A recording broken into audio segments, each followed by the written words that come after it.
Mən niyə onlara əhəmiyyət vermirəm, niyə onları ciddiyə almıram? Mən niyə küçə uşaqlarının səviyyəsinə düşməliyəm ki?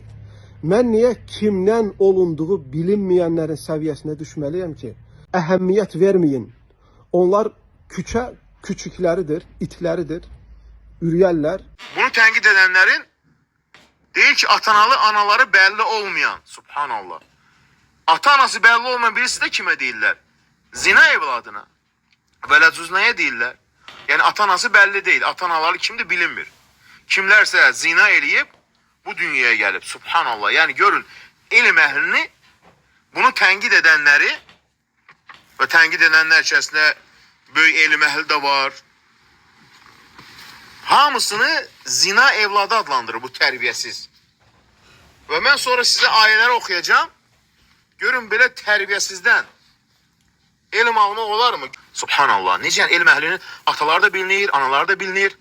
Bu birbaşa zina ilə ittiham eləməkdir. Baxın bu, yəni küçə uşağı dili ilə danışan özüdür. Buna elm əhli rəddiyə verən, elmi rəddiyə veriblər və bunun iç yüzünü ortaya çıxarıblar. Görün bu insan nə deyir? La ilahe illallah. Mən isə sizə belə bir insanlara, elm əhlinin valideynlərini ittiham eləyənlərə Quran-ı Kərimdə ayə oxumaq istəyirəm. Çünki bəzən valideynləri dünyada yoxdur, halallıq da ala bilməyəcək. Nur surəsi 24-cü ayə. وَالَّذِينَ يَرْمُونَ الْمُحْصَنَاتِ ثُمَّ لَمْ يَأْتُوا بِأَرْبَعَةِ شُهَدَاءَ فَاجْلِدُوهُمْ 80 جَلْدًا وَلَا تَقْبَلُوا لَهُمْ شَهَادَةً أَبَدًا وَأُولَٰئِكَ هُمُ الْفَاسِقُونَ. Namuslu qadınlara zina isnad edib, sonra da 4 şahid gətirə bilməyənlərə 80 şallaq vurun və heç vaxt onların şahidliyini qəbul etməyin. Onlar əsl fasiqlərdir.